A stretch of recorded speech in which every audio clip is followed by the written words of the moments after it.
And we are live. I have some things to fix in that intro video, but you know what? Not bad for 45 minutes because I kept constantly getting interrupted all day today. Did that say Summer Slim or Swim? Was there a Y in there? Swimmer Slam. Maybe. You know what? Hey, in a world where we're all underwater and wrestling still happens, Summer Swim. The beautiful thing is the way that I labeled my files is this was version 1, so I already have a version 1.5. Oh, not even a version 2. It's 1.5. It's 1.5. Final 2. The real final 8 for anyone who's a fan editor. Did you say final AIDS? What? No. Turn. No. What? I was going to say I was a little taken aback by that. Don't save the .aids file. Never save Anyways. But everyone has it. Oh my goodness. On that lovely note, wait before we get started, before we do the thing, because I feel like it's gonna be one of those nights. There we go. There it is. I was waiting for it. I go away for a week and I'm right back on. Broke that out 45 seconds into the oh man. No, we just love it. All right. This is what happens when JVL misses a week and then he comes back because he's all gas and no brakes. Like he's about to go crazy. It's about to hopped up on northern climes and lots of maritime air. That's isn't tight. Actual oxygen? Yeah, that's good. We love to see it. But hi, all you wrestling nerds out there, and welcome to another edition of All Elite Ensemble review. Your weekly AEW review show here at BC WrestlePod Network. My name is Mikey, also known as El Jefe around these BC WrestlePod parts. And of course, I am joined by, well, now we're a quartet, not a trio no more. We are officially a quartet, which means it's going to go off the rails faster than, before. So Benny gets it. He can take it. He'll be fine. He's replacing that part of it. He was here for that time when it was only 3 of us. I mean, we needed him back.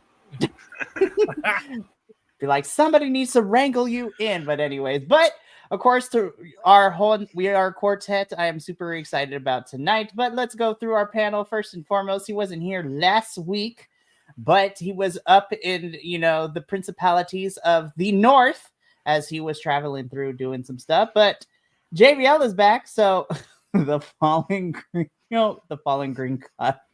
I can't with you and these names, I swear. Hi, JBL. We missed you. I missed you all, too. Thank you for holding down the fort while I went and visited Canada for a little bit. Oh, Canada. Anyways. So, and of course... Her name is Alberta. She lives in Vancouver. Yeah. And I've been Ed Mannington her quite often. Oh my goodness. That was close. We didn't get demonetized. We're still fine. We're good. Do you want me to sing something from there? No! Don't do it! But anyways, continuing on with our panel for the evening, we have the professor who understands how hot it is in California right now. Man, it is stupid hot up here. I know in the south it's always, you're in a desert, so I shouldn't really be complaining. It's 109 degrees today. Woof. Yeah, here in the foothills, it's not too much better. And there's thunderstorms everywhere, but here, so it's that awful, we're stuck in the middle of the donut feeling, if that makes any sense. But don't you feel better you're not getting the lightning that's going to strike near your home and then start more fires? Tony Khan keeps sending lightning to your house. Wasn't that a thing? That happened he knocked out my internet that time. Yeah. I watched the first hour and 10 minutes of Collision. So much fun. So I might watch more Hey, we're Collision slowly too. getting there. We're slowly getting there. Yeah, I'll get there. I've got time. I was in not to put my personal problems out on the internet. Oh, yeah, it's please been an interesting. Do it. I've been in a 3 or 4 day Cold War with various people, so it's been an interesting. Cold. We're okay now. Are we okay now? Okay, great. Things. Ave Maria. He's just waiting for the nuclear option to happen. It hasn't happened yet. I'm waiting for it. I was kind of, but I didn't even go to the bunker. I just went and looked at the sky and went, "Okay, take me. Go ahead." Go ahead. No, it's not happening. Yeah, why were you talking to Stan, who lives in the tree outside your house? I mean, he's not going to take you when you want him to. He's fine. He's just. We took his binoculars away, so we're more comfortable. But he's fine. How did you get them down from there? I'm curious. I'm way more curious about this. Honestly, we're gonna talk afterwards because I got questions. And then, of course, rounding our quartet of a panel tonight is our newest member and permanent host, and joining us somehow. he hasn't been deterred away from the chaos that is this group. But Benny is back and is permanently here. I'm so excited. Hi, Benny. How we doing? Greetings and salutations. I'm doing fantastic. Thanks for having me, and let's rock and roll. Oh, absolutely. We have Dynamite and Collision to get through, so let's do this. But before we get into that, though, if you however you found yourself here on the YouTube or the Twitch or the Kick, whether it was of your own accord, a friend, or you just randomly, the wrestling gods decided, here, look at these weirdos. We're glad that you're here anyways. But if you like what you see here, make sure to follow us on the Twitch and the Kick and the YouTube. Subscribe, follow us, all that good stuff. It is great. However, if you cannot watch a full-length review, that is okay. We still love you anyways. And you can still stay up to date with all of our shenanigans by following us at BC WrestlePod on pretty much every single social media site that you could think of. Because we do report cards. There are clips of us that are totally not going to haunt us later when we try to do bigger and better things. We also get previews for the shows that we cover. Like earlier today, I posted, here's what to expect on NXT tonight. And tomorrow I'll be posting, here's what Dynamite has to offer. Tony Khan, don't give me just one match, please. Because every time you tell us, here's what to expect tonight. Sir, there's only one match. You mean to tell, all right, fine. I guess I'll watch the show to figure out the rest of it. But anyways, it's a lot of fun, though. It's like a box of chocolates. You never know what you're going to get with AEW and Tony Khan. Anywho, we also have some merchandise available for you to buy, especially in this hot summer season. Treat yourself to some tank tops and some bucket hats and all sorts of stuff, which, can be found in the chat on the various platforms that we're currently using right now at bcwrestlepodshop.fourthwall.com. You can find merch for all of our review teams, our summer collection, our pride collection, and our anti-fascism collection as well, is what I'm calling that latest collection. So really, they should just break the fourth wall and buy our merch. Yes, break the fourth wall in real life by shopping at bcwrestlepodshop.fourthwall.com. Who's behind Tomorrow night, you can see our other co-host Adolfo model for us as he bought and is modeling the merch every single week. Can we get Adolfo's picture up there instead of the model that's there now? That guy looks so bored. Yeah, and we really need less bored Adolfo. I have to investigate. I think there is a way that you can actually upload your own headshots. That and it things could like be that. Adolfo wearing it, not it could be every one of like, us. Oh my I god! hate my life. Yeah. Be like, that's all of us. Everyone's going to be taking pictures and we're going to put it on the website. We live in the internet forever. Anywho. Is that a decree across the thing boss there? You're just telling us we have to do this now as part of our contract? Yeah, all of you owe me. I'm just kidding. I'm collecting all the favors. I mean, we're not modeling the onesies or anything, so, I guess it's... Oh, I'm just going for the underwear. Anyways, there's an Antifa underwear section on our thing. You got to click on the right link inside the fourth wall to make sure you can find the Antifa underwear. Let's talk about Dynamite. So before we get too derailed, which we're going to in about 30 seconds, let's kick things off with Dynamite. Also, I'm going to say this again at the very end, but this upcoming week of AEW programming, which I'm cool with, but at the same time, there's too many shows on Thursdays because Collision's on Thursday this week. I'm like, not again! Is there a reason for that, or they're just messing around with SummerSlam. Oh. The other Fed that we don't like to watch, but sometimes we have to because it gets us clicks? Yeah, the one that we watched and didn't want to have watched last week? Yeah. All right, that's a good point. I'm sorry, what? Yeah, what? So let's get into Dynamite because we got a lot to talk about. Again, we find ourselves in the second week post. We find ourselves post all in Texas, and we're slowly starting to set things up. I'm like, So we're about to finish out in July. So probably, we're getting builds to Forbidden Door because MJF is about to be in Mexico this Friday. So that's going to be interesting for sure. So that's going to, we'll tune into our CMLL review tomorrow. But let's talk about Dynamite because we kick things off with, of course, the mortal enemies for life, Hangman Page and MJF. Hangman Page tells MJF he doesn't have the cojones to cash in his contract on him, which prompts Hangman to leave to get into the ring where coming straight from Warped Tour in Long Beach this past weekend, in Wheeler Yuta. And we jump into our first match, which is Hangman Adam Page versus Wheeler Yuta. And it is Shark Week here at AEW. It's crazy. You couldn't tell that there was no branding anywhere for this. That is why that's why I will forever love Athena and Billy Starks, because they're like one of the few wrestlers that actually made use of the Shark Week props, which was fantastic. We're going to talk about them in a little bit. I don't want to give them more ad time, and we have other things to talk about. But Darby Allin doing the most half-hearted Shark Week promos ever. Yep. Like, man, they must have paid him a lot of money to just mail it in. Like, damn. They could have paid us a lot of money to mail it in. Coffin drops in the middle of shark-infested waters, too, that I saw, which was crazy to watch. Yeah, but did, like, a weak one, like, watched. And he didn't do a traditional coffin drop, go straight back. He was I don't know. I'm not ragging you're on not him. supposed to land on the sharks. Like, you're not allowed to land on them. If there's a creature that can take a coffin drop, it's a shark, right? That's very fair. No. Just kidding. Shark can't take a coffin drop? They're all cartilage, man. Like, they kind of bend up and fold in weird ways. Like, sort of. I would think a whale could take it better than a shark. As long as it's not a whale shark, we're good. Whale shark would be banned, right? That would be the whole. Yeah, that's banned. That's banned. Yeah. They'll just eat you alive, and that's it. Just like how Hangman Page ate Wheeler Yuta alive. This essentially was a squash match. Hangman Page's like, I'm gonna beat your butt, and he beat his butt. Right. Tonight's the night I'm gonna get myself choked out. Oh my god. I want to know why are all their blood is like neon color. Why does he have neon color? They're dehydrated. Fair. That's got to be it. Hopefully the AC system is working in the Aragon ballroom. Oh no, those folks are cooking to death in there, I'm sure. Oh no, that ballroom has no AC. I've been in there None. multiple times for shows. None. I got stories from that place. So many stories from that place. Anyway, Benny, I want to ask you about this. Did you feel like this was a little more competitive than it should have been, with the fact that they were just trying to beat up Wheeler Yuta, or did he actually just get enough of his ass kicked? To be honest with you, I think he got just enough. Like, it was like the perfect, especially with the aftermath.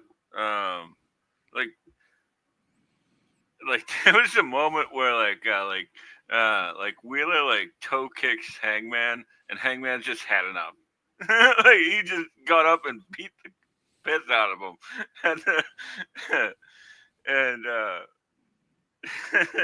and then like as Taz would call it, a buckshot Jones, and then go home. Oh my goodness. Yeah, I mean, there's nothing else to say. This was just essentially a squash match. Hangman beats up on Wheeler Yuta, and then he chokes him out with a chain later. We're trying to show the dissension and the eventual death of the Death Riders, which we see later on in Collision a little bit too. We kind of see that bookend a little, but not too much. I know this is fine. I don't think they made Wheeler Yuta look weak necessarily. It just showed us what we know. It was like, oh, you can take a lot of punishment and lose pretty well. Like, it didn't help him in any way, which is tough. I agree. There wasn't a real growth of character here. Wheeler Yuta is a punching bag that will take a lot of beating and bleed, and Hangman's just showing how strong he can be so he can set up his promo later on with the rest of the Death Riders being in the ring and still having Yuta there looking half brainwashed. I don't know. It was very strange.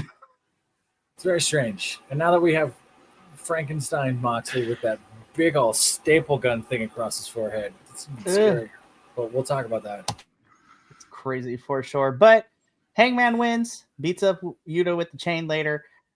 We're going to revisit Hangman towards the tail end of the show, because right now, I love Athena so much. Like, she's like so good.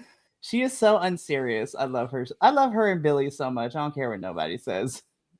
But Athena is the, minion overlord, questioning her minion about what she's going to do, asking her questions about things like that. Billy's goal is to destroy Tony Storm enough so Athena can cash in her contract.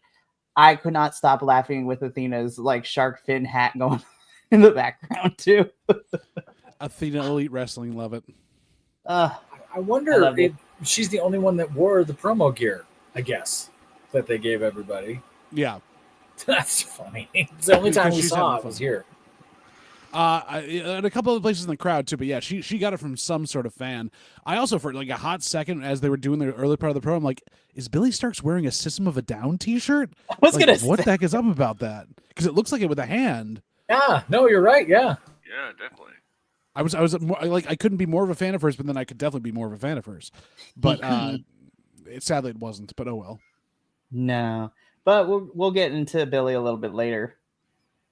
There was a lot happening in this next match, though, because, well, first we get told, okay, so we're doing a tournament to figure out who's going to face the Hurt Syndicate at Forbidden Door for the tag titles. And we get the bracket. There's only one little issue with this bracket. There's only one part of the bracket that's filled out. We don't learn the rest of the teams until Collision. I'm like, okay. So tonight we are getting FTR versus Jet Speed to figure out who's moving on to the semifinals. This was a damn good tag team match. Holy crap. I was like, this is on my free television. What the hell, you guys? But when you have those four individuals, I was like, no, that tracks because FTR is really good. Speedball and Kevin Knight, Jet Speed's really good. This was great. We went through like 2.5 commercial breaks for this match. It got time. And then, of course, FTR pick up the victory, though, with shenanigans with the help of Stokes' crutch. So, unfortunately, Jet Speed are knocked out of the tournament. FTR is in the ring. They are trying to catch their breath. Copeland, like, we have gone from Cope to Adam Copeland, but Adam here, Copeland, he comes out. Of course, he can't get anywhere near FTR because of the restraining order shenanigans. He's not here to beat up Stokely himself, though. But he has hired some people who can do the beating up for him because they are in the business of hurting people. And we come to learn that Copeland here has hired the Hurt Syndicate to beat up FTR and Stokely after the match, which I was like, okay, that is a direction that I did not think we were going to go to. But hey, you know what? They are in the business of hurting people, so I guess it makes sense that somebody would hire them to hurt people. But I mean, has this been set up before? Like, this is this an, like, you know, an acolyte protection agency type of thing, or are they just kind of like? Thing, though. I feel like this is the first time where somebody has actually hired them to hurt people. Yeah, and heels hired by a babyface ostensibly to beat up heels. Yeah, It's weird. it doesn't totally track storyline wise. I thought, I mean, it got a good pop and everyone was kind of excited. I laughed. I was like, oh my God, that's hilarious. Yeah. I don't know where we're going with this. If this was just a shoehorn way to get Copeland on the card and get them involved because they needed something every week, it kind of comes off that way. I thought the match was a lot of fun. Mike Bailey hit some of those chest kicks. Those TKD kicks were just ridiculous. He threw Dax over that Shark Week banner at one point, and Dax got too much air and almost like went into the crowd. He was like, luckily caught himself like, oh, I guess I'm okay. And then you could see Mike Bailey like, are you all right? Okay. And then he went and dove after him. The problem is that he was aerodynamic with that bald head, so you know. Exactly. See, it's just too much. When we run, we go faster. Benny will tell you the same thing. Why'd you? Never mind. So I thought the match was fun. I think they were trying to just, again, shoehorn some extra stuff in there that they didn't necessarily need. I kind of want Jet Speed to make it. Like, they should be a tag team we care about. So far, they're not getting buried, but they've taken a lot of losses, even though they look really cool. I don't know. I understand the result. I'm questionable about where we're going. Well, when we get to Collision and we learn about the rest of the bracket too, and we see who the rest of the teams are, I'm like, I swear to God, if we get another FTR Young Bucks finals, wow, that is going to be fun. I'm going to lose my mind. That's probably where we're like, going. not again, you guys. Come on. Benny, go. You have words. Benny, go. Like, no, stop it. You know, Tony, stop it. Like, build somebody new. Like, get the spray bottle for Tony Khan. Exactly. No, stop. And with the Hurt Syndicate, like I've noticed this with certain people throughout the years watching AEW. They're like he loves having Tony loves to have people who are like, I hate this term, shades of gray, right? Where like depending on depending on the angle, they can turn them heel, and then like the next week they can be back being baby faces, you know. Where the Hurt Syndicate coming out to help out Copeland, which It's so means that weird to say help with them because they're not helping; they're just hurting people. yeah, exactly, right. The help syndicate would be boring as hell. You know, it's just Oh no! You put that in as like people that are the jobbers or the Wheeler Yutas of the world, where they're the help syndicate. Like, I need help. I'm constantly losing. It's Wheeler Yuta, the Brooklyn Brawler, like dressed as nurses. We're here to help you. It's like, okay, Nah, great. It's basically the Job Squad 2.0. not the Job Oh Squad. man, that's brutal. We need some help. We need some help. That broke me, man. That'd be someone grabs a knife, like, do you need somebody? Help! Oh, not just anybody. Help! We're gonna get demonetized. It's Just fine. get destroyed. Oh my god. No, but I agree with the consensus of the group here is that even at this picture, this is a lot going on in one singular picture of this match, and then what happened afterwards, and then the attack. I was just like, there's a lot going on in this picture. It felt like a lot. I don't hate it. It did give me that whiplash, like, ha ha ha. What am I trying to follow thing? But Well, and you think about also, is he going to get the Hurt Syndicate back again to face all three of them next, or like what's going to happen there at Forbidden Door?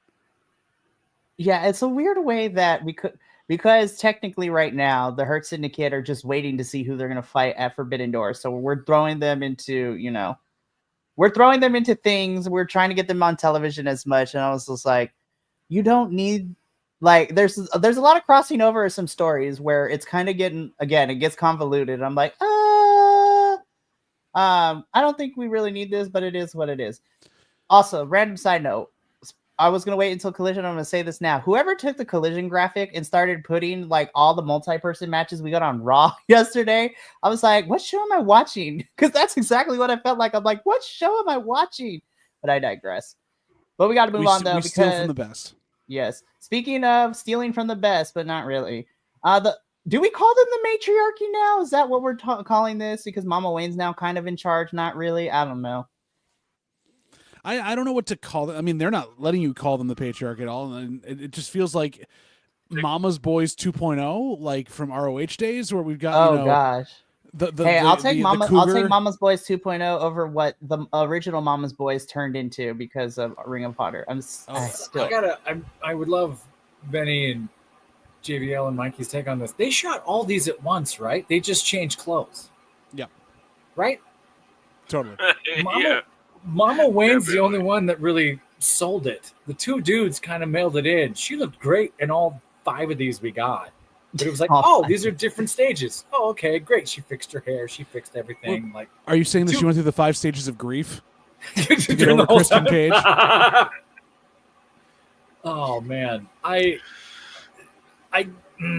Nick Wayne's young. He's gonna get there. He's taking risks. He's on it. I don't want to judge any of his promos. This was okay. It's coming off a little snarky and entitled, like it should, but not in a I'm interested in you kind of way. I think he'll get there. At least he's getting the reps in. I think that's good for him. And essentially all this does is like, hey, we're going to take these wins out here and you'll see on Collision when we face people. I'm like, okay. Hey, Kip Sabian in action. I'm happy for that. That's exactly why I was like, listen, I'm not going to complain. Kip Sabian back in the ring. Yeah. Anywho. So one thing I noticed about this promo was that there's certain things that like comedians do where like they sort of like imitate the delivery of a comedian that they love, right? Like when they're first getting started, right? Like they haven't found their own voice. Huh? I said that never happens at all. Never. What are you talking No, about? it's not- It never happens. No, there wasn't like, everybody sounded like Mitch Hedberg for like 10 years, right? Like, One of but, my like, dear friends still Nick sounds is- like Mitch. He can't do anything without sounding like Mitch. Well, It ruined did we him. stop? Did we stop doing that? Sorry. Go, Benny, go. Go, Benny, go. No. I was like, I need more of this story. Like his cadence and inflection is Christian Cage. Like he's been sitting around watching him do those promos for like damn near 2 years, and he just was like, you know who I'm gonna do, Christian. I liked it a lot.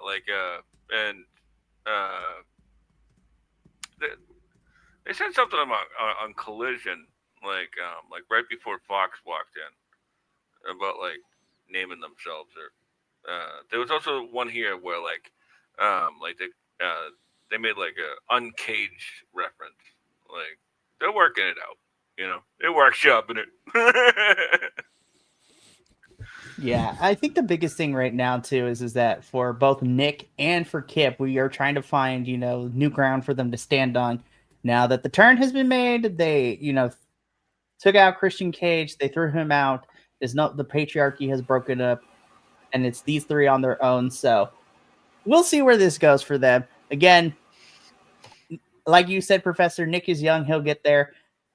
Everybody, I agree with Benny. I don't hate that he's learning from Christian, though. That's probably one of the top 3 promos in the whole business. Christian Cage. Yeah. Oh, right. But you're right. The cadence is there. The imitation is there for sure. So if you're going to learn under someone, learning under Christian's not the right. So we'll talk about them again in Collision during the match because I actually really enjoyed their match on Collision. So, but we got to get into this. Moxley cuts a promo in front of a gas tank of some sort. Basically, this promo is like, Moxley's like, I lost, but we're gonna run this. Essentially, we're gonna run this back again because I still don't believe that Hangman is the person. I'm like, bro, he beat you in a Texas death match. What more do you want? This is called Tony Khan won't let John Moxley go on vacation. My God, this dude is like, he was supposed to be on vacation. And then when everyone started getting hurt like a year and a half ago, he's like, all right, Mox, I need you to come back. And he's like, okay, for how long? For a couple of months. A year and a half later, this man has still yet to go on his actual vacation he was supposed to. He's in some boiler under the building. I don't know. This came off a little. What's a good way to explain this that makes it? The cults, the doomsday cults. Yeah, familiar. I'm familiar. That have like a date in mind, and they talk about the date in mind for months or years, and then all of a sudden that day comes and goes, and then they blame the followers. It was a little. I don't know. I didn't get it wrong. You got it wrong. I'll see you later. What happened to your face? The best way I installed a zipper. Oh my God. Benny, we'll come to you in a little bit, but the best way I describe this promo is that now we're starting to see Mox kind of like start spinning, his head spinning, because for so long he was in charge, he didn't really have anything to push up against his ideology, as much ideology as we got. And I put that term very loosely, but because now Hangman was able to overthrow his ideology, now in a way, Moxley's having a crisis of self where he's like, no, it was this, it was that. I'm like, sir, he beat you in a Texas death match, and tomorrow night we're gonna see what happens, because there are so many possibilities that we can go with certain things. I don't think Mox is winning, but there is a slight possibility. I don't think Hangman's walking out of Dynamite as champion, possibly. Who knows? There's no way. They couldn't put it back on him to start. Everybody's banned from ringside, so some ish is about to go down. Benny, we come to you next. What did you think of this Mox promo? This I really liked. It's funny when Mox is motivated. He's really captivating as a promo. Always has been. It's like a perfect example of like when he's not motivated, the Adam Copeland uh, feud, where where he was just like it's just word salad. Just get me through the next week. Oh, that was a rough build to Revolution. Oof. Moxley is like live channels the Ultimate Warrior in the worst possible way. Like always does. He thinks he's Jake the Snake Roberts, but he just is the Ultimate Warrior. But it's like he knows the lines, but he doesn't know the lines. But he's saying the words. They're just not. Oh yeah, though we used to talk about that a lot. Where it's like, oh, what is this thing that he's saying? I mean, you're right. If all he had to do was add the, and it's like, oh, you're just Ultimate Warrior territory, man. Yeah. I see you. You think any of those shots to the head he's taken for years could have something to do with this? I don't know. Oof. Or the copious amounts of blood he has lost. Vast amounts of blood loss. I mean, I hope Renee's holding him up. Renee seems to be doing totally fine. Renee's just out here. She's just like, you know what? I've come to accept that this is what my husband is doing with his life right now. So I'm just out here getting confetti blown in my face by Chris Statlander, which we're going to talk about later. She's like, all right, you guys. Well, Mox, we're going to come back. We're going to pinpoint this and we're going to come back to later. Because right now we talk about it. Let's talk about it. Will Ospreay is here. I'm not going to go into the full details of everything, but well, let me go back. We learned that Will Ospreay is going to be taking some time off. He's been dealing with neck injury, and love you, Will, but you didn't tell anybody, and he admitted to not telling anybody. So I'm like, sir, we cannot be doing this, all right? But thankfully, the issues that are going with, what was it, his C4 and his C6, I believe, is the disc that he mentioned in this promo. I think so, C4 and C6. But according to the doctors, Will told the crowd that they were able to locate it and think that it's very fixable. And without saying it, Will is looking to maybe hopefully be back just in time for Forbidden Door, but he's going to be gone for about a month or so. I was like, William, please take care of yourself and stop trying to hide injuries. I get it. It comes to the territory of wrestling, but no. Yeah, C2 and C6 vertebra are okay. Thank you for correcting me. And all messed up. Which are, I mean, he's crazy. He does crazy things. I don't know how much of this is a work and not telling folks. I feel like if it's that serious, doing what he does, they've probably been monitoring it a lot. Mm-hmm. And if he's going to be back this fast, I mean, that's only what, 6 weeks away? 4 weeks away, right? Forbidden Door? Isn't that end of August? 4 or 5? Yeah, 4 or 5. Yeah. I mean, that's not a lot of time off. No. Oh, JVL got struck by lightning. No. No. Not again. That's not a huge amount of time off. You're just going to do some rehab stuff for 5 weeks and then he's back? Oof. So if it's a matter of just pain and he has to grin and bear it, that's one thing. But I just hope he's not physically messing himself up. But we'll see. Right. We're just gonna fix this right here until JBL comes back. No, so yeah. Man, I love you, Will. Please take care of yourself. Indeed. It was also really cool. Swerve came out and kind of like was cheerleader for Will in this whole thing towards the end of it, which was really, really nice. Again, as we all know, these two have known each other forever, so it was really, really sweet. What the heck? Anywho, I love these three together. Yeah. I wish it was called the Web of Madness and not the Triangle of Madness, that we would come to learn that's what they were called on Collision. But we get this vignette where now it seems that Tekla, Sky, and Julia Hart are now a faction, and I'm here for this. I thought it was fun. I had no problem with it.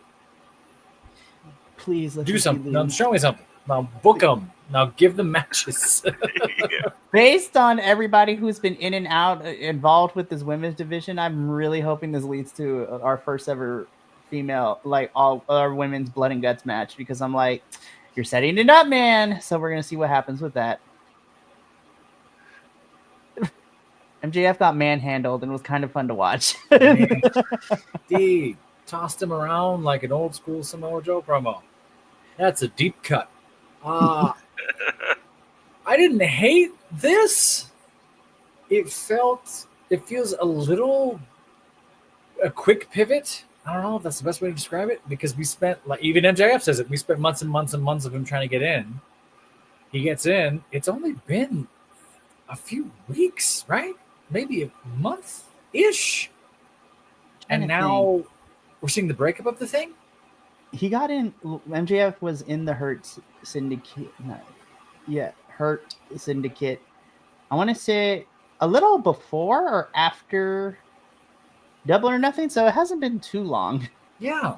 So I don't know why the pivot quickly, but he slammed him in that locker though. Like, damn, that had to hurt a little bit. Yeah. I don't hate this. I mean, it got cleared up a little better as we saw in Collision and other stuff like that. So it's okay. Nothing wrong with it. It leaves me questionable. Benny, go ahead. I didn't mean to cut you off. Oh no. I love that. It does feel a little bit rushed, but like this is one of the ones where I go like there's more to tell to this story than and makes sense, Ben. Snap out of it.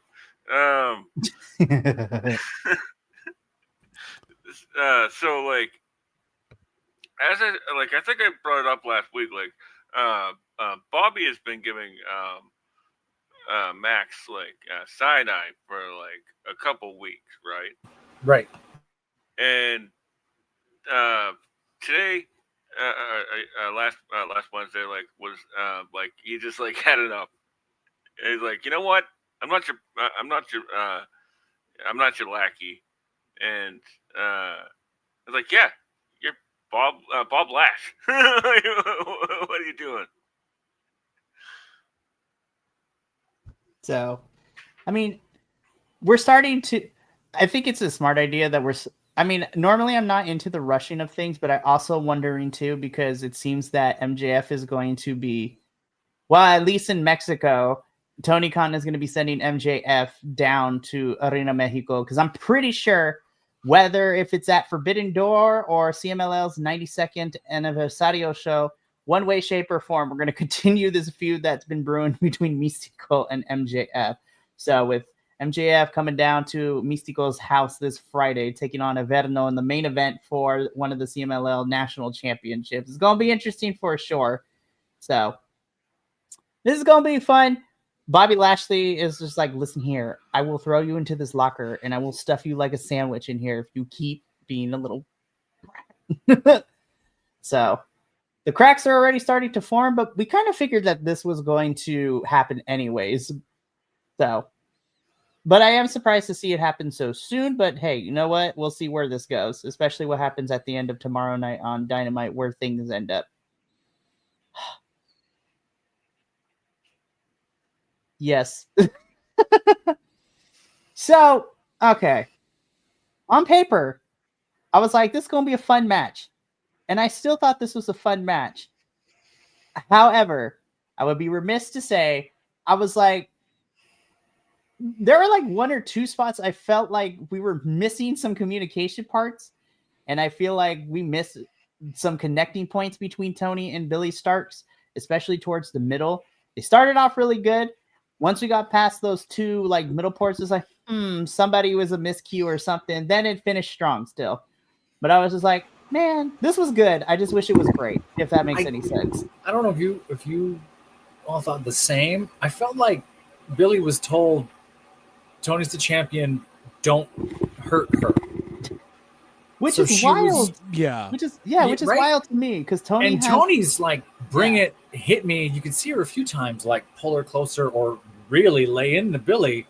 And Billy the whole time, I'm not calling her soft. I'm not saying it was soft, but was really, the spinning leg kicks were just kind of a tap here and there.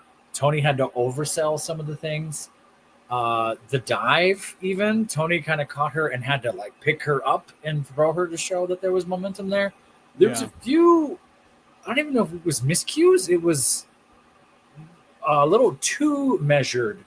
And I've seen Billy, what I've seen of Billy, and then clips that you all told me about recently. She's great. This was very like, hey, it felt to me like it was, hey, this is a tournament. If Tony gets hurt, this blows up everything. No injuries, play it safe. And it felt like she got heady. She played a little too much to the crowd and Athena. Right. Which is crazy to me if that was the case for Billy to play it safe. Because I'm like, well, okay. So if you only watch AEW and not paid attention to her other run in the Fed, like, right, yeah, this is your first time seeing Tony. But we all know that Tony also has experience at that British catch style of wrestling too, because she was in the UK scene and Progress a lot. And then we also know that she also had some stints in Stardom and Japanese wrestling too. So we know Tony can hit hard and tap into all that stuff. And Billy has had somewhat similar training. So yeah, it was kind of weird to see her kind of pulling it back a little bit because we know Billy can go. So I feel like with this, I think Professor's right. Someone backstage in booking was like, we just lost Will Ospreay. We've lost a bunch of other people to injury right now that we're going to use. We cannot let one of our hottest commodities get put on the shelf right before Forbidden Door. So take it easy out there. And maybe the two didn't want to actually do it that way, but they felt they had to, or something came up. There could have also been just like someone's gear wasn't functioning correctly, and so you were kind of like a little pulled. But it definitely felt as if there was some extra overthought in their stuff together that kind of didn't benefit them. Yeah. Yeah, like there was one thing that like I had noticed with Billy was that like she definitely was a lot probably like in her head because there was a few miscommunications that I noticed as well. Like towards the end of the match when like it's on Collision actually, like, and Tony came out and like she's like still attacking Windsor, and like while Tony's walking down the ramp, and it was like turn around, like take a breath. You're doing fine, but just take a breath. You know. Overzealous. Yeah, I can see that. Yeah. So Tony is able to win. So Billy does not get a future shot at the AEW Women's World Championship. Billy and Athena begin to beat up on Tony, which would prompt, to even the odds from Alex Windsor, which, plays into what's on Collision because Alex Windsor will be facing Athena for the Ring of Honor Women's Championship on Collision. So we'll get to that match in a little bit.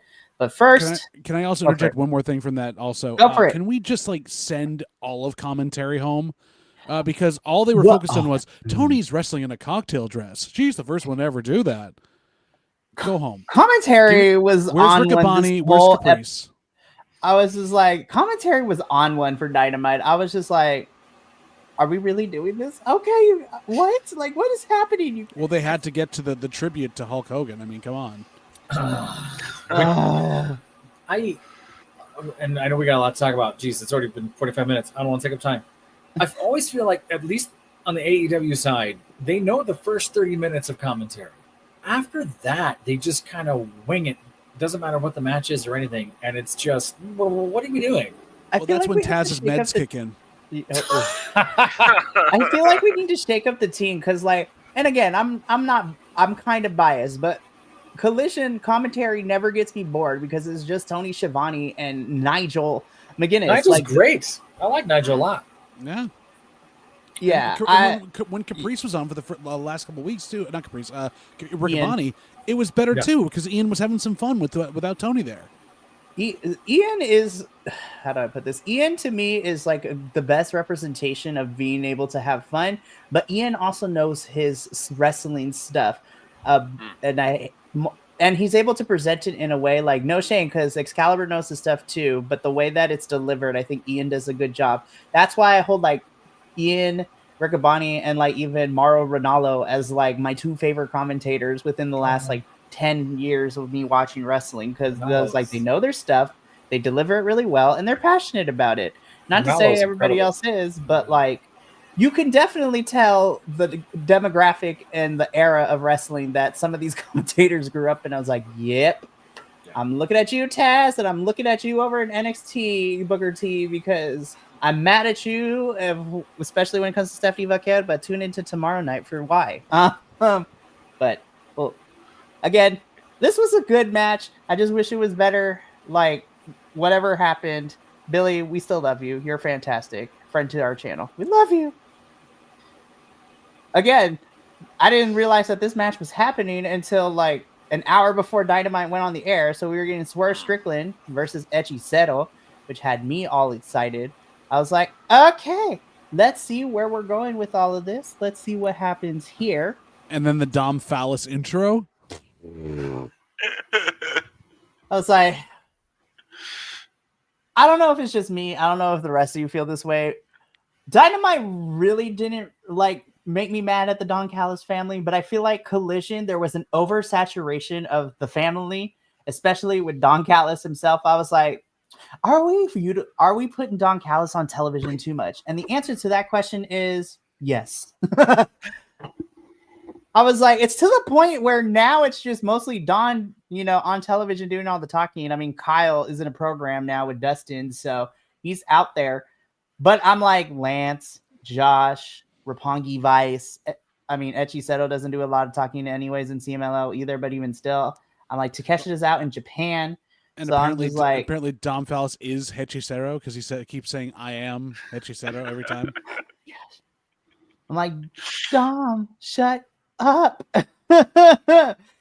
But this match was good, and then it wasn't, because then, of course, we got shenanigans. I mean, Swerve wins technically, but then Okada comes out. The family start attacking. Swerve is able to get a lick back and make Okada run from the ring. We're pretty much setting up Swerve and Okada probably, if not anytime soon, definitely at Forbidden Door for the Unified Championship. I was just like, there have been so many we're talking about last week's Dynamite. There were so many DQs last week. By this point of the week of wrestling, I was like, no more DQs. I've seen 4 of them within the span of 48 hours. Wrestling needs to stop. And Mikey, you also just skipped over a pretty darn good match. I mean, between the two of them, their technical style was great. The escapes were amazing. There was a lot of inventive maneuvers. That's what I'm saying. This was good until it wasn't with the shenanigans. The shenanigans really soured me. I was like, gosh dang it, you guys. Yeah, we already did this with Steph. For about 45 seconds in there, Hechicero ragdolled Swerve, and Swerve made it look good. Oh my god, this is crazy. They worked great together. I love seeing wrestlers. I don't know how deep a language barrier or style barrier, and of course you got these two who are pros who've been doing this forever. They just show up and do this. I have a hunch I don't know if it was supposed to be Swerve. It might have had to have been Will Ospreay, and they changed it, or they had someone else here, and then they just went and did it. I don't know, because we found out so late, like you said. It was great. Dom Phallus he's filling the Jericho void, right? They want someone to talk. They want someone as that heel anchor, and we're supposed to hate him, and we do. It's just you play that hand too much, we get bored with it. 1 or 2 segments, not 4 or 5. Not we 30. Get every single week. Yeah, and I think he's trying to be Bobby the Brain Heenan, and he's not. Right. No, I agree with that. Yeah. Benny, go. Yeah, I've actually going off that I've totally see the Heenan influence. It's even called the family. And I like the idea of Swerve has to go through the family, the Don Callis family, just to get to Okada, and he's just putting up all these barriers, let's wear him down before he gets to Okada, so Okada just wipes the floor with him. It's a smart idea, but I completely agree. The oversaturation on Collision was a little bit much, because I love that the Shane Taylor stuff, and Right? But that was like the third interaction that we had with Don Callis that night. And it was like, oh God. Like, yeah, you're getting booze and you're entertaining, but isn't there anybody else? Like, what happened to Smart Mark Sterling? Like, like we have Well, other managers here. it's funny you mentioned him because it's going to be interesting on Friday because he's teaming up with Matt Cardona and GCW on his team. It's Matt, Johnny Invincible, and Smart Mark Sterling taking on Shotzi and two mystery partners. And I'm calling it now. I think her two mystery partners are probably going to be the Hardys. So that's going to be an interesting thing. But yeah, I'm just like, ugh. When we get to Collision, I'm so happy that we get to see. I want more Shane Taylor promotions and less of the Don Callis family. That's what I want. Because now that I feel like Shane Taylor Promotions has found its groove, especially now that it seems that Trish is back like more full time now, which makes me super happy because I love me some Trish Adora. But yeah, so I agree with all of you. This is probably leading to Swerve and Okada again. Despite the interference towards the tail end of this match, this was looking to be probably one of my favorite matches of the night. But I was just like, no more Don Callis. I'm tired of him and his that bald fraud. Anywho, speaking of bald frauds, so we're just not going to call them Gates of Agony. They are just GOA now. We're just hyphenating things. I was like, no.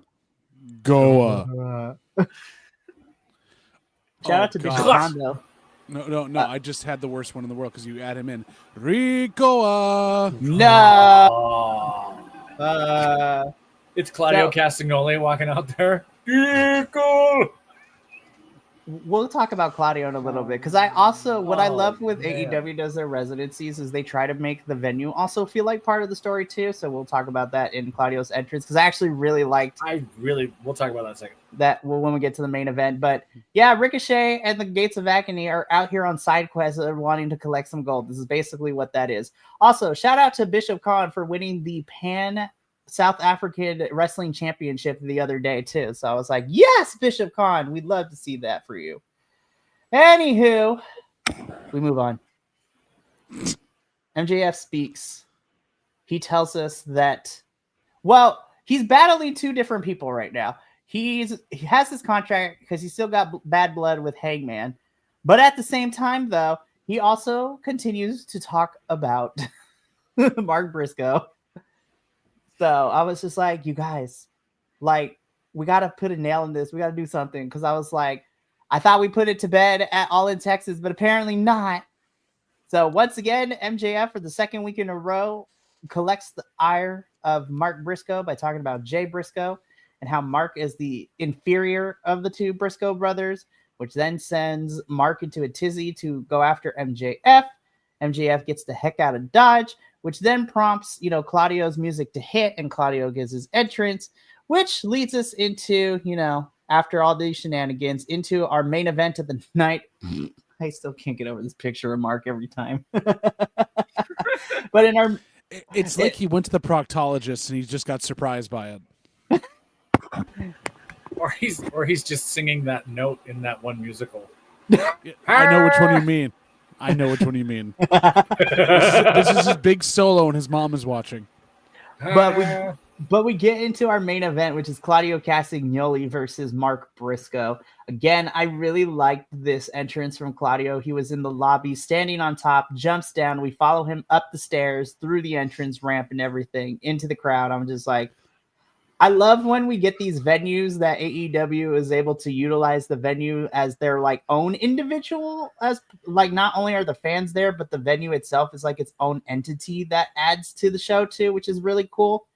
I wish more wrestling companies across the board would utilize venues like this more. Like it's the rule of using every available space that you can if you're able to. Like it makes it more fun. It totally is. I can say from experience, having been to the venue, Professor, I don't know if you ever went to the Aragon Ballroom when you were in Chicago, but they get you off of those things pretty quickly when you're drunk and trying to climb on them. So it's very lucky that Claudio could get up there. I've been in the lobby. I've never seen a show there or anything like that, but I got to walk through there once. Like, this is amazing. But I've seen concerts and tapings and stand-up shows and other things that are incredible place. I was telling him last week the legends of the tunnels that go from Aragon to the old Annoyance Theater to the Green Mill to the lake and all that other stuff. Like, oh my God. What a cool building. So I really like this match. This is a lot of fun. This was a fun main event. I think Claudio and Mark worked very well. Yeah. It's slow start, which I think that was the take, right? They wanted to sell that Mark was in his head. So they kind of almost did a chop fest, and I think Claudio got a little stuck in like, how long am I going to do this chop fest with you? Are we still doing this? Okay, sort of thing. So there was the first 90 seconds, 2 minutes of this, I think they lost some momentum. Even the crowd was like, where are we going? Yeah. But they won him over quick. Claudio's chops just sound different in that building, man. Just they reverberate in a different way. And like echo in that old theater. I thought this was fun. I think the ending was better than the beginning. Obviously, the surprise, oh my God, it happened roll up made me happy for Mark Briscoe. Maybe they're actually gonna push legit Mark Briscoe. Maybe no, never. MJF was right. Damn, that makes it hurt even more. Benny, go, Benny, go. Oh man, what to say about these two, right? Like, first off, like Excalibur, like as soon as Claudio jumps the barricade, like he's already talking about like these guys have history, and like it's like that the Briscoe brothers like had a series of matches with the Kings of Wrestling back in like 2012 or something like that. And if you guys have, if anybody has ROH, they actually just put up a Kings of Wrestling collection, and a little shameless plug there. But man, I completely agree with you. Like that, like they sort of seemed like stuck for a minute. And then, like, them being, like, 20-year professionals were just like, okay, we're going to go out to the go outside and do some crazy stuff and, like, jump off the barricade and get the crowd back in. And then, like Darby haunting Claudio, like Sting, if anybody knows or remembers, like Sting wasn't always up in the balcony, like every once in a while, like he'd just be in the crowd, and just I thought that was really cool homage. It was really nice. I'm waiting for Darby to have a Darby Allin mask on to flip people out. The Phantom mask. Yep. That would be fantastic. But Mark Briscoe does end up picking the win, though. Death Riders come out and chaos ensues. There's a lot going on at the end. Hangman's music hits once again. He comes out to the ring, doesn't waste no time. He just tells Moxley, it's like, look, we know what this is. I'm going to give you a rematch next week, but we're playing by my rules. Everybody is banned from ringside. And then I will show you once and for all that I am the person that was able to defeat you. And as soon as I saw this, I was just like, MJF is going to find a way to get MJF is going to find a way to get in here in some capacity. I was like, I think ultimately Mox still loses, but there's the slight possibility that Hangman doesn't walk out of Chicago tomorrow as AEW World Champion. So I'm like, okay. I mean, I'm here for the ride, but we shall see what happens. So yeah, that was Dynamite from this past week. Where else could they go with them? This is what I'm thinking. Like, why in all God's name would you do that? You just literally put yourself in a corner.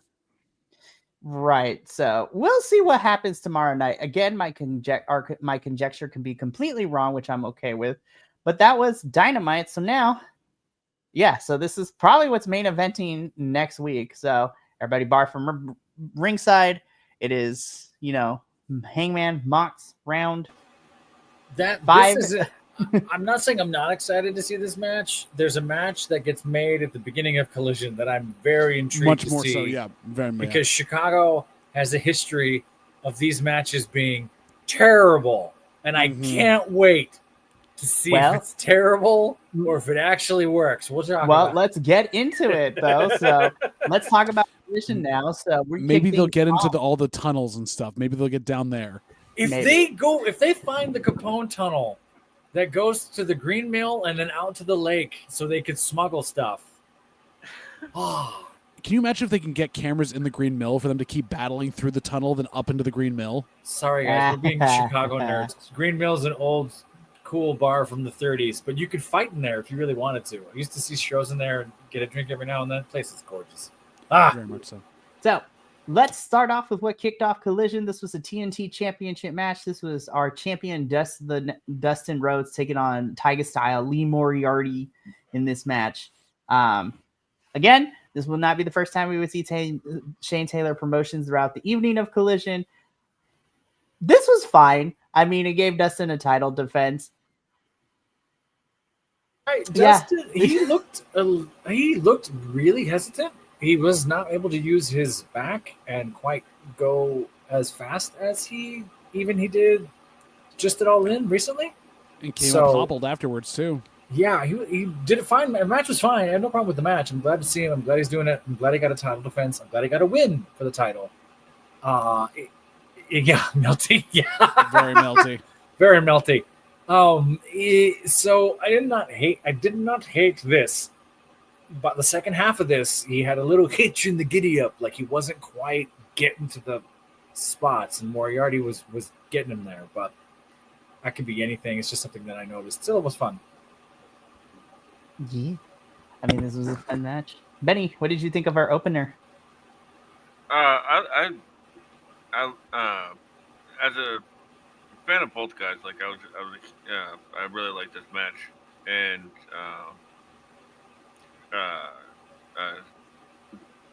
it actually puts a base in this TNT title run for Dustin. I was like, man, this old cowboy still got it. He's still kicking ass. Don't get me wrong. It's just he's kicked. It's the mileage, right? Like you're seeing it catch up just a wee bit. So many shattered dreams, and his shins are just breaking apart. Why didn't they give him the shattered dreams in this? Did you guys? Is there a reason he had him set up when they said no, don't do it? Oh, Mike Posey, the referee, pulled him away like as he was about to hit it. Why? And it was like it's technically a disqualification. Really? Yeah, yes, Professor. It's a shot to the nuts. Yeah. No. This isn't mystery wrestling where we're having a low blow match. Like you can't just hit somebody in the nuts. Or from this past mystery wrestling, watching somebody's cheeks get clapped. Oh, I gotta watch mystery wrestling. And literally, somebody got hit with a cream pie too. That we were cream pieing all over the place as well. It was a cream pie slap fest. It was great. It was so good. Wait. We'll talk afterwards. I promise. Yeah, Professor, it'll make more sense when you just actually let it just happen. So, Dustin retains the TNT Championship after all is said and done. Don Callis makes his entry number 1 for the Collision episode, followed by Kyle Fletcher in tow. And basically, we set things up where Kyle Fletcher wants what he should have gotten at All in Texas, which we're like, we understand. But Adam Cole had grown people crying, myself included. So I was just like, now's not the time for you to win, Kyle. But we get set up that Kyle Fletcher will be getting, the Proto Star will be getting a TNT Championship match next week on Collision. But once again, Dustin dictates the rules. Well, not really, but it's a Chicago street fight. So I'm like, cool. So the last 2 we've seen, one I remember one vividly because it ended up being the concessions and condiments the fight. Hot dog and mustard match. Because it was Briscoe and Jarrett just throwing mustard at each other for 20 minutes, and it was terrible. And so by mustard, we terrible. mean actual mustard and not actual punches. Actual mustard, like thrown into a popcorn machine that didn't break. Anything that could go wrong went wrong. It didn't work until the crowd got involved. Terrible. But we were still watching. Like, what is this madness? They went to get a ladder. They couldn't find it. I'm trying to remember. That's going way back. But that was. Didn't we have like a Statlander Willow Chicago street fight too that actually worked really well? That was that. Yes. That was all out last year. Yeah. Yes, you are correct. Yeah. That one worked. That was great. What was the other bad one we had? I think it was a go home show that was in Chicago. And there was now, are we talking about bad or so bad it was good? Because the so bad it's good was the Texas Chainsaw Massacre. Yeah, maybe that's what I'm thinking. Yeah, that with the Halloween Hardys, thing. yeah. That was My like, God. what is this garbage? Yeah. The lighting's not correct, you guys. Well, and speaking of things that kind of threw my mind into a tizzy, watching Kyle Fletcher vibrate as he's trying to hold back what he's saying and like seeing his chest muscles do this was the creepiest thing I've ever seen on Collision. It was wild. I was like, okay, Kyle, I need you to tone it down a little bit, sir. I know we are full of feelings, but like, don't pass out now. That's the 15th monster he's had that's just kicking in. So all of a sudden, he's just vibrating. Him and Sky still have not gotten through all their monsters from last year. Damn. No, I kid you not, Professor. The amount of fans that brought Sky monsters just because of over one little joke at the convention we were at. Homegirl and Kyle Fletcher walked away with like probably like 2 years worth of monsters. That's so couple great. cases at least. Good Yeah. for them. Keep. I mean, it might take a few years off your life, but keep drinking them, young fella. I hope the street fight isn't necessarily in the Aragon Ballroom. I hope that they go into the streets of Chicago. Go on the L, you cowards. Go on the L. Go to Superdog. Go to all these touristy places. I don't even care if it's taped. Just can they throw them through the window of Mr. Beef? Just the heck of get the bear tie-in? Go to the Bean downtown. Throw them into the Bean. Oh my God! Go down to Navy Pier and throw them through the 150-year-old stained glass. Like, do it, you cowards. Go to Wrigley Field and throw them into the Ivy. I don't care. Like, make it a cool Ferris Bueller montage of just beating each other. That'd be hilarious. They cut to a video of them on the St. Valentine's Day Massacre tour, and they're actually up against the wall. Yes. I can't. But this is happening this Thursday on the Thursday edition of Collision, so we'll see what happens with all of that. Tony Khan's got the budget. He's got to get that Ferris Bueller music where he's running, trying to get back in time. Listen, if you could get the final countdown, like I'm pretty sure we can afford anything at this point. Maybe Mick and Jen would let them main stage at the Annoyance. Just get up there, do a couple rounds of improv. Jeez Louise. But you let's ruin move. someone's open mic set. It's the middle of Splatter Theater, so there's blood everywhere anyways. Sorry, Mikey, we're off the rails. I apologize. But, well, it's perfect because Tony Storm is always off the rails, and we love her God, for this it. promo. The way she runs into frame and jumps on it next to Lexi, I was like, oh, Tony never changed. So, essentially, Tony talks about Athena and Alex Windsor. She talks about Athena, not being the person she wants to be in her box. I was like, okay, Tony. And her non-sexual friendship with Alex Windsor. Yeah, which was crazy.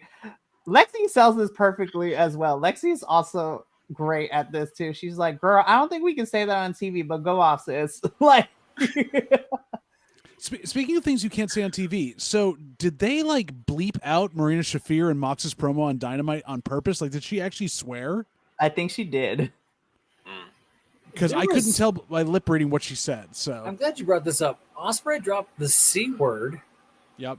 Yeah, you can't say that on American television Moxley like that. dropped an F-bomb. F-bomb and he said shit as well. And then Tony said something, and then someone else said something in the crowd, and they cut it quickly. Yeah. And I think that was in the FTR match. Someone did something and said it. Like, Chicago folks were all the language.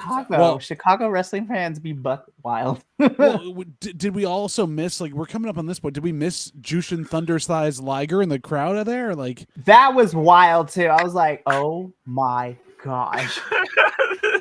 Again, Chicago just gives they're just like middle fingers it's, up. Like, it's also a residency, right? yeah.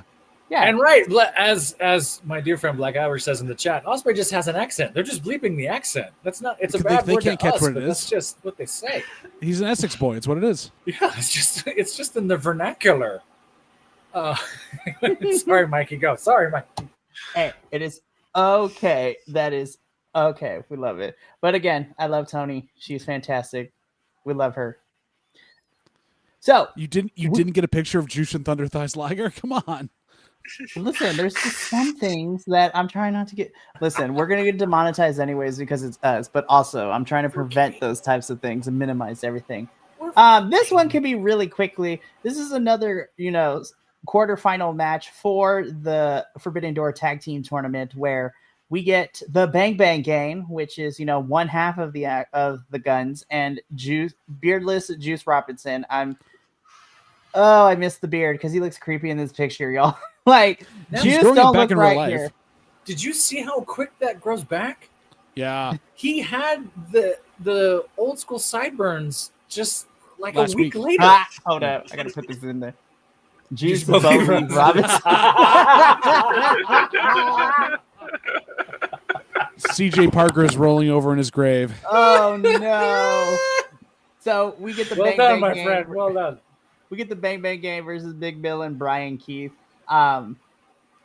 Let's be real. As soon as I saw the Bang Bang Gang reunite in this way, I was like, shenanigans are about to be on and popping. And shenanigans work because this is the Bang Bang Gang's MO. We know them for them to be messing around and being goofballs the whole entire time.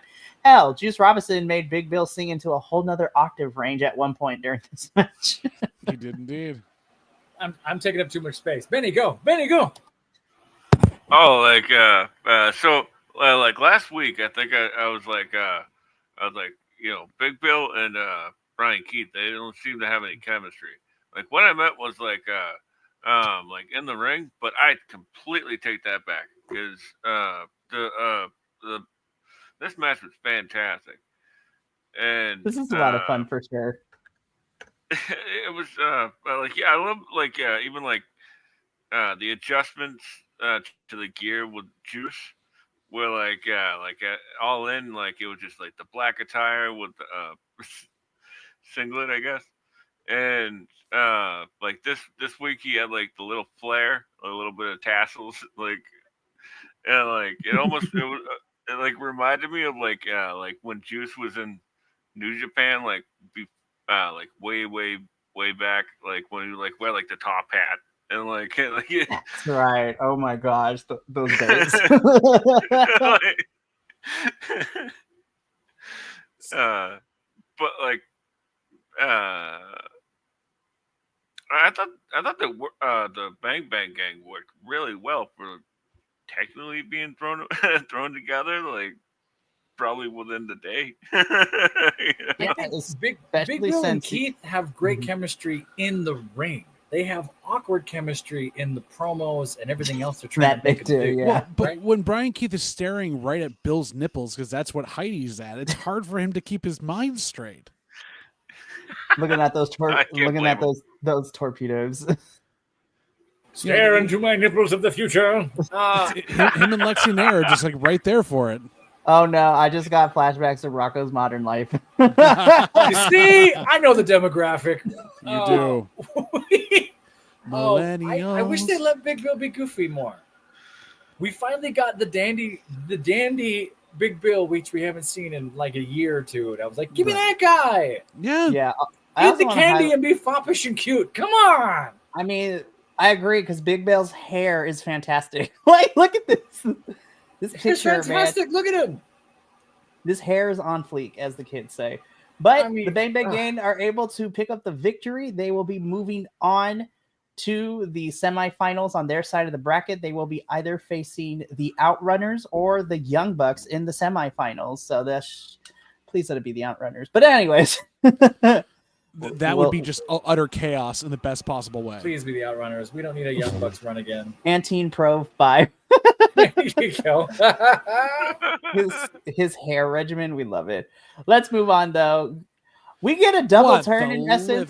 Hell. This is crazy to me. We get a Max Caster Platinum Max challenge. This time it's There he answered is. by Anthony I can see Bowen. Jushin Thunder Thighs Liger in the background. I can see him. There we go. I mean, we get a double turn ?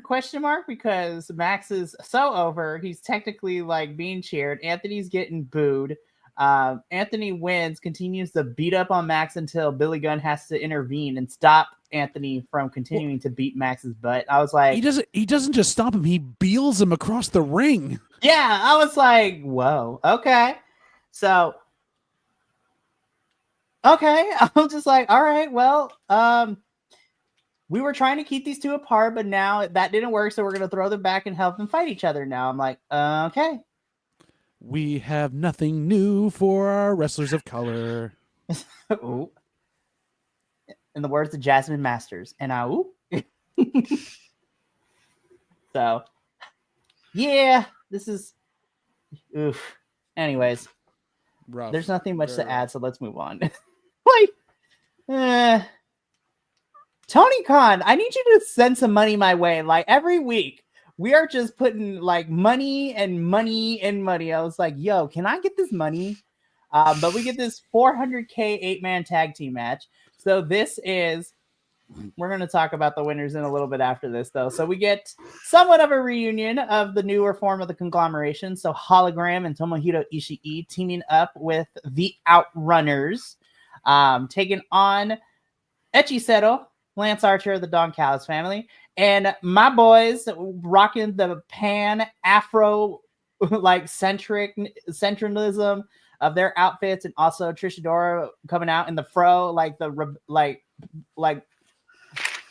fro. Foxy Brown. Just like, yes, Foxy Brown. I was like, yes. I was like, you better work. I was like, black excellence. This was also another fun one. I really enjoyed this match. I was like, I don't care. I'm going to turn my brain off for however long this match is. But this was fun to me, especially when you get, well, of course, Hologram is great. Ishii is fantastic. Outrunners are always great. Lance Archer, I'm glad that we're seeing you in the ring a little bit more, because I was just like, you were just literally like the bodyguard for Don leading into All In Texas. Echiseto's great. I am proud of the infantry and how far we have come with them. Like how far they have come since being a part of this company. I still wish that they won at, Super Card of Honor and Tag Team Championship match, but I do appreciate them being here on Collision a lot, especially now that Trish seems to be back, more permanently. So infantry and Trish, I love you. This was fun. Like there's no other way to describe it. I don't really have any criticisms about it. This was just fun. Yeah, there's not much to follow up with that. Like you covered pretty much everything on that, including the fact that the Outrunners are spectacular, and apparently Don Fallis is Hechicero. So he had a conniption when he was doing his entrance. Just. I like that they usually do these like party matches every once in a while. Most weeks actually.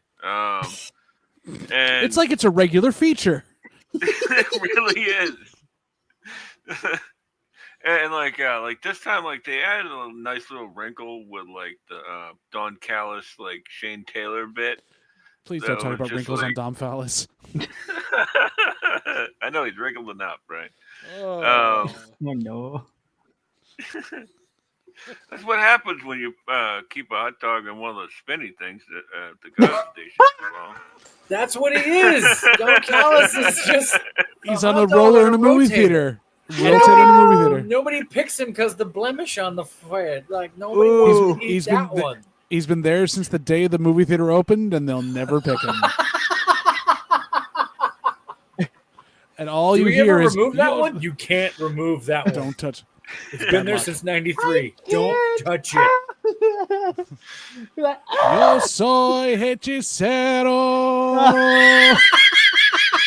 I was like, what are you trying to, what demonic power are you summoning? Like, what the flip is happening? Don't flip it. Do not flip it. Let it roll. If you flip it, there's a problem. In the words of Nyla Rose, do the wiener roll. We have fun here. One more thing is that this is like a little bit of a nitpick, right? The Outrunners, who are like the epitome of energy and silliness, right? Like they come up with their entrance and Big Tom's just stumbling behind them, like I guess we'll get this over with, huh? I swear Ishii looks like he's on a boat somewhere in the middle of the ocean, except he's walking on land, so he just can't keep his balance. I was like, Ishii, I love you, but bro.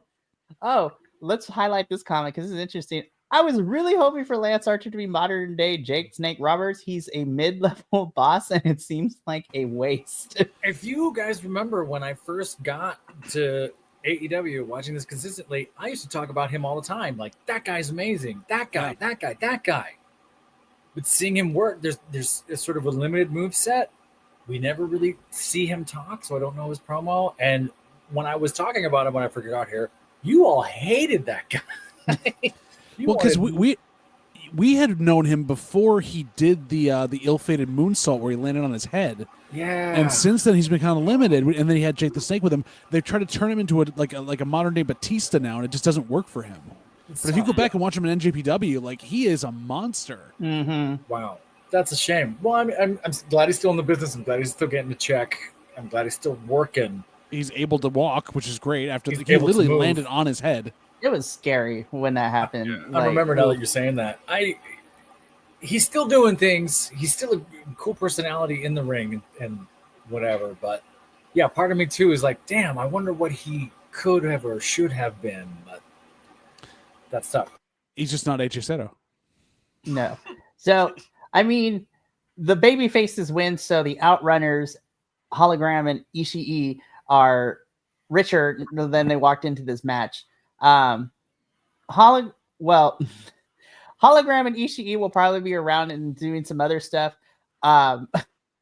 I just got to point out, though, because the Outrunners have a match against the Young Bucks tomorrow evening in the quarterfinal. God, I would love to see the Outrunners win. I don't think they will. But we got the rest of the bracket, too. And I was just like, whoever came up with the name of Brodito, I am here for Brody King and Bandito as a team. I'm not even going front, y'all. Brodito for life. Speedball special. Someone give me a speedball special. Literally, I want to see Brody King fastball throw special. Excuse me. Bandito. I got too much Mike Bailey in my head. I was going to say, he could do it. He's small enough. He probably could do it too. He's 80. Yeah. I do feel like Darby Allin would be the perfect candidate for that, though, for a fastball special. For real. Instead of Brody King doing the cannonball, he throws Bandito into the cannonball and be like, ouch. I'm excited for the. Now that we have the rest of the bracket, I am excited to see where we go with this. I'm rooting for our boys, the Outrunners, especially since they put on a hell of a match at Collision 100. I was like, oh my God, I got to witness that live. I cried. It was so fantastic. But we'll see what happens tomorrow night on Dynamite. Again, I wish it was called the Web of Madness, not the Triangle of Madness, but I'll take what I can get. Our girls beat our local talents of some of the girls. Well, Rachel Ellering was there. And, some other ROH girls that we'd be seeing. Triangle of Madness wins. I'm so sad for Rachel Ellering. She's so good. I know. I know. Her and Lady Frost. But they win. Willow and Queen still got beef with them. So I was like, I swear, if you don't give me a women's blood and guts at some point within the next month or two, like, what are we doing? I also do appreciate that the makeup is back after getting misted because Queen Aminata was rocking like the black mist in her eye, which was great. She got a chair, but Megan Bang comes out and drops her. So I'm like, there we go. I was like, Megan Bang was trying to put her through the mat. Like, my goodness. The Megathis is about to kill you. So. Again, if this isn't building to a blood and guts match, I was like, what are we doing? But I digress. It makes sense. Yeah. Kyle... Hologram changed his clothes. What? I was like, this was wild to me. So apparently it's Roddy's birthday. So Kyle is being good wingman. He's like, listen, we're going to go out. We're going to get celebrate. Like, Kyle was wild in this promo. I was like, sir, I was like, who spiked your high C juice? Like, what is happening? I enjoyed it. I was like, what in the flip is going on right now? He's still technically a new father. Maybe he's just, sleep deprived is all it is. That could also be very true as well. He's like, you guys, I need this. Please spend this money. Please, please, please. I just wanted to include this in here because Kyle is ridiculous and I love him. I didn't see the tail end of Collision, but this is again another opportunity to do a montage of going through Chicago, dressed like this. Go to all the eaters and bars. We're at Similarly to what we Giordano's. Well, we can do a pre-tape. Holly, I'm trying to eat it. We can do a hologram and a mask. pre-tape for this, kind of like what we did for Adam Cole and MJF when they were like bro bonding, like video games and all that stuff. That's still some of the funniest. You can have Roddy yelling their names out there, like they're at Dave and Buster's or something. It's going hologram. Yes. So fantastic. But yeah, Kyle, never change. We love you. But Go for it. Go Benny, go Benny, go. So my question is, right? Like they throw back to Lexi and hologram and Tomohiro Ishii, and she's like, so, and it's like, who's she gonna talk to? Yep. With all due respect, you know, and like I think like Kyle was being a little bit sarcastic here. He was. No. I love Kyle so much. So funny. This was crazy. I was like, what is happening? But we move on though. We get Nick Wayne and Kip Sabian versus two of our personal favorites, one homing to the channel, AR Fox, and loving seeing him more now in Mr. Angelico. Of course, you got to do the Angelico dance. I love Angelico so much. This was fun. I mean, I was just happy to see Kip get back in the ring. It's been a hot minute since we've seen Kip wrestle. Him and Nick Wayne as a team is going to be a lot of fun. But yeah, I always say this. AR Fox is always somehow on my television screen almost every single week, and I'm here for it. Like, give me more AR Fox. But I also want you to start potentially putting him in some championships position too. But I digress. This looks great. I'm watching the highlights of it. Nick Wayne's still selling really, really well. Yep. I don't hate this sort of patriarchy tag team thing that they're doing. I don't dislike that. We'll see where it goes. I'm not sure what they're going to do with it, but yeah, more AR Fox. Please give AR Fox anything, any shot at anything. I don't think they're upset at him anymore about the passport thing or being able to the country. I would think they've gotten over that by now, but come on. Yeah, more AR, please. More AR. Woo! So, Chris, girl. Okay, so don't get me wrong. I love me some Chris Statlander. I always will. Like Saturday Night Fever, love you, girl. Down. Does anyone else feel like the switch in character was just like out of nowhere? I watched this and said, okay, Chris has been so sidelined for the last couple months. She is just going to like go balls to the wall with it finally and just have some fun with this and be like, yeah, you know what? I'm done. I'm done playing around with everything else. I'm just going to do what I want. And if it sticks, great. If it doesn't, it doesn't. But I get to do it. And so having the confetti, having the way she's addressing everything else, I'm all for this. I think this is wonderful. I will give you points for that.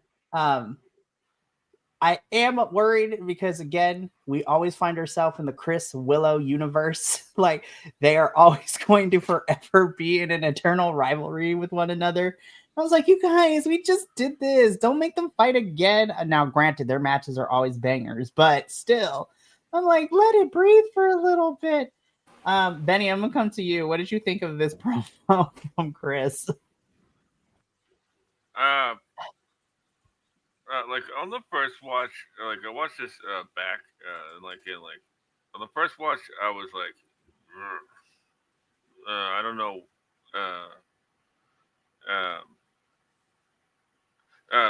but like on the second watch, I was like, that wasn't that bad, you know, like just trying to give her the benefit of the doubt because I don't know where this is going, and it wasn't a great start, but I love Chris Statlander, and like like that she as you said, like she's taking risks, you know, and um, did it go? Did it go over?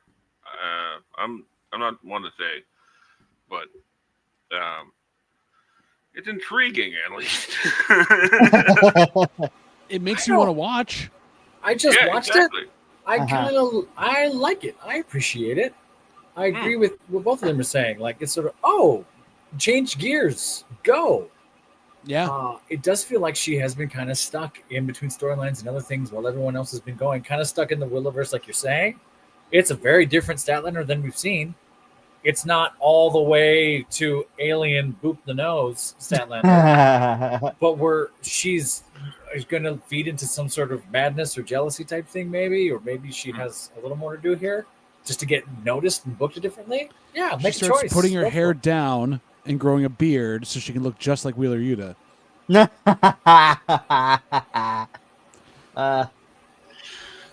needs to walk. We're already over an hour and a half. I can't keep making jokes. No. I can't keep making jokes. She walks into Hot Topic, falls in the clearance rant, and says, "I'll take it." Anyhow. Anyways. Yeah, we move on because we get into our main event, and what a hell of a main event this was. This was for the Ring of Honor Women's World Championship, which I actually want to credit Betty for this, for reminding me through the blue sky that the last time that Ring of Honor Women's World Championship was defended on AEW programming was when Deonna Purrazzo was the ROH Women's Champion and lost it to then, still in the company at that time, Mercedes Martinez. I was like, oh my God, that feels like forever ago. Wow. It's the length of Athena's run, but So, I mean, Athena's about to pop up in September. At the end of August, beginning of September, she's about to hit almost 1,000 days as Ring of Honor Women's World Champion, which is nuts to me. Yeah. But I really love this match. This is probably my favorite Collision match, and I'm gonna be for real. This was probably my favorite AEW match from this past week. Not gonna lie. Oh yeah. So I mean, Athena's fantastic. She's always fantastic, and she will forever be fantastic. I'm just really happy that those who may not be familiar with Alex Windsor's work gets to see her kind of here in AEW, because homegirl, former Rev Pro UK Women's Champion, one of the top women, of the current generation in the UK, now is in AEW for us to watch. This was great. I really love this match. And again, like I said, this is my favorite match of Collision and my favorite AEW match from this past week. And that's a testament to both women. I was like, oh my gosh, we actually gave them time. That's crazy. Who would have thought? Anyways, I digress. So, yeah. Yeah. Nothing to follow up with that other than that. Go Mrs. Will Ospreay. Yep. Alex Windsor, aka Mrs. Will Ospreay. Anyways, Betty, I want to come to you because you were the one to give us that fact, but I also, don't mind me, I also stalk and read your posts from time to time on the Blue Sky while you're watching the show. So what did you think of our main event between these two? First of all, I'd love to. I'd like to say that Tony Khan playing Keep Away with Athena, and behind a paywall has really paid off at this point. Like, everybody's excited to see her, but right. Back to your question, Alex Windsor, I'm not exactly I couldn't name 5 matches of hers that I've seen, to be honest with you, but she really I was wicked impressed. And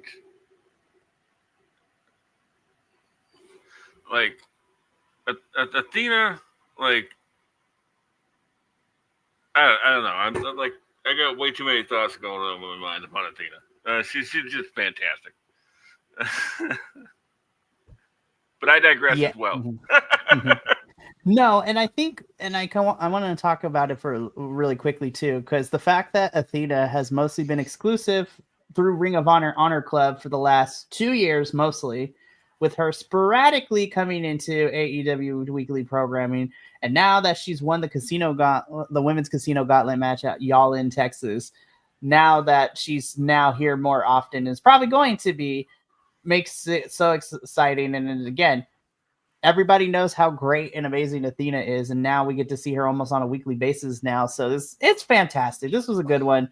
Of course, Athena retains the ROH Women's World Championship.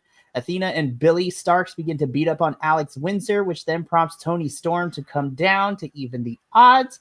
The girls begin to fight. Athena and Billy get the heck out of Dodge. And then I learned this morning that, to nobody's surprise, that tomorrow night on Dynamite, we're getting a tag team match, Athena and Billy versus Alex Windsor and Timeless Toni Storm. So it's like, makes sense. And I'm excited for it. It should be a good one. But yeah. And I mean, that's what this last picture is like fights all around. Everybody's going crazy. And that concludes our AEW review for this week. This was a fun week. Tomorrow is going to be interesting to see how the build to Forbidden Door goes, specifically for the AEW World Championship. I've also seen some people be like, Tony, we got 4 weeks and we have yet to start building international matches against international brands. And I was just like, we always find ourselves in this position. We're going to get these matches 2 weeks before the pay-per-view, you guys, especially since New Japan will literally be finishing up the G1 climax the week before Forbidden Door. So I'm like, y'all need to calm down. They've got to be waiting for that to be done. So yeah, they can't be touching. Well, at least from New Japan side. And again, yeah. I think the CMLL sides will start building probably this Friday, especially since MJF is going down to Mexico to fight Averno for the one of the CMLL national championships. So that should be a lot of fun. So also, speaking of which, CMLL had announced all its participants at the end of August. CMLL will be holding the Men's World Grand Prix. So if y'all don't watch CMLL, the Grand Prix is a fantastic way, because the main event last year was like an hour and a half long, and it did not feel like it because it was so good. It is a Grand Prix Team Mexico versus Team World match, in which you have your stars of CMLL taking on some of the international talent around the world. The only reason I'm bringing this up is because we have some AEW folks involved in this Grand Prix at the end of August for CMLL. But to go through everything, representing Team Mexico, and we've seen some of these folks here in AEW. Team Mexico is made up of Máscara Dorada, Neon, Ángel de Oro, Titán, Templario, Atlantis Jr., Volador Jr., Místico, Difunto, and my personal favorite pirate luchador, Zandokan Jr., and representing Team World is from MLW, Donovan Dijak. Representing AEW, Action Andretti. Representing Rev Pro UK, Robbie X. Representing New Japan is TJP, TJ Perkins. Love him. Representing AEW, Rocky Romero. One of my personal favorites, representing Rev Pro UK, Michael Oku, which makes me excited. Representing Japan, the Bone Soldier, Taiji Ishimori, which makes me super excited. Leo Rush of AEW, Beast Mortos of AEW, and Speedball Mike Bailey is about to be on and popping in Mexico, which makes me so happy. Speedball Mike Bailey in Mexico is about to be on and popping. So, yeah. So we also might get matches for Forbidden Door too, so that's going to be fun. But yeah, boys, thank you for being here this evening. I cannot wait. So this week's AEW watching, Dynamite will be tomorrow, and because of what's happening this weekend in New Jersey, Collision is going to be live on Thursday. I'm like, So it's a long 4 hours, man. I was just like, just make Dynamite 4 hours, you guys. It's okay. We're fine. But I digress. So we will be back next Tuesday to review more AEW goodness. And of course, we have a jam-packed week this week. Tomorrow night is NXT and CMLL. Thursday is we will be reviewing Progress Stay Humble. So the latest chapter in the Progress Wrestling line, as we are gearing up for 100 Volts, which is the 100th show for Progress at the Electric Ballroom, which is going to be crazy. Friday is the GCW Hit 'em Up watch along. On Saturday morning It is GCW Bloodsport, where it is going to be crazy because we are getting Masha Slamovich versus Natty Neidhart. Janai Kai is going to be involved, which makes me super excited. We are also getting Jonathan Gresham, Charlie Dempsey, Pete Dunne. WWE's The War Raiders will be competing in Bloodsport too, so that's going to be buck wild. So this is going to be an interesting one. And then, of course, 3 p.m. Pacific, Saturday, night 1 is SummerSlam, night 2 is SummerSlam, on Sunday, same time.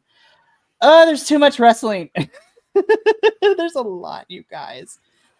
But that is going to be it for us here. We got to get up on out of here. So thank you so much to my boys here and from all of us here at BC WrestlePod. Remember, take care of yourself, love one another, stay iconic, and more importantly than anything, you always deserve to finish your story. We will catch you later this week for more fun. But until then, this is Mikey, El Jefe of BC WrestlePod, signing off. So sayonara. Adios, and MXM Collection, play us out. Let's get out of here. Johnny TV style.